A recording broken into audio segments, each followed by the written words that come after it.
Hello दोस्तों, नमस्कार। आज मैं सूर्य षष्ठी व्रत की कथा सुनाने जा रही हूँ। हिंदू पंचांग के अनुसार कार्तिक के महीने में शुक्ल पक्ष की षष्ठी तिथि को सूर्य षष्ठी या डाला छठ कहा जाता है। मान्यता है कि यह व्रत करने से संतान की प्राप्ति के लिए किया जाता है। साथ ही संतान को दीर्घ आयु और आरोग्य के साथ ही पूरे परिवार को धन सुख संपत्ति प्राप्त होती है। धार्मिक अनुसार के इस व्रत को करने से संसार के सारे सुख को भोग मृत्यु के बाद परम सत्य की प्राप्ति होती है। हिंदू पंचांग के अनुसार इस साल डाला छठ 18 नवंबर के दिन शनिवार को पड़ रहा है।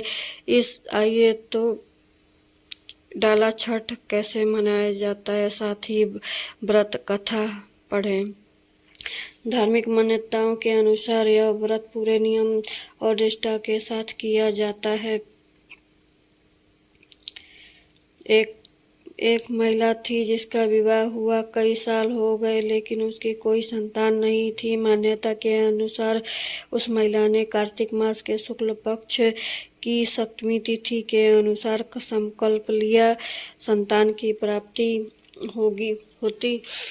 वे सूर्य को व्रत करके जल देकर अर्घ देकर करती थी। ऐसा महिलाओं को सूर्यदेव की कृपा से संतान की प्राप्ति होती है, लेकिन महिला ने व्रत नहीं किया। पौराणिक मान्यताओं के अनुसार जब लड़का धीरे धीरे बड़ा हुआ तो उसकी शादी हो गई। वह भी 3 शादी के बाद वह जंगल के रास्ते घर लौटकर आ रहा था तो ऐसा एक स्थान पर डेरा लगाया। जब दुल्हन ने देखा पालकी में उसका पति मरा हुआ, अपने पति को देखकर वह विलाप करने लग गई।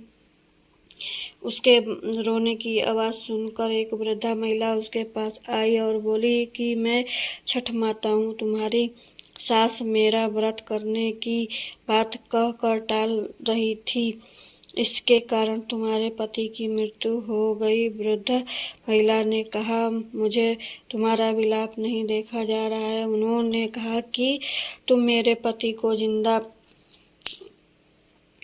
जिंदा जिला देती हूँ, लेकिन घर पर जाकर मेरी सास ने इसके बारे में ज़रूर पूछना।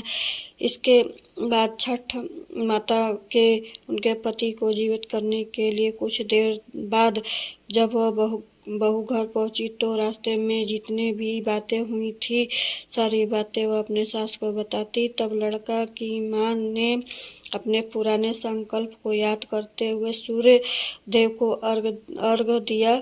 तब लेकर आज तक यह व्रत चलता आ रहा। इस व्रत संस्कार से भगवान भास्कर प्रसन्न होते हैं और सबके जीवन के सूर्य की रोशनी में विराजमान रहते हैं। हेलो दोस्तों, अगर ये वीडियो पसंद आए तो प्लीज़ लाइक शेयर ज़रूर करिएगा। धन्यवाद।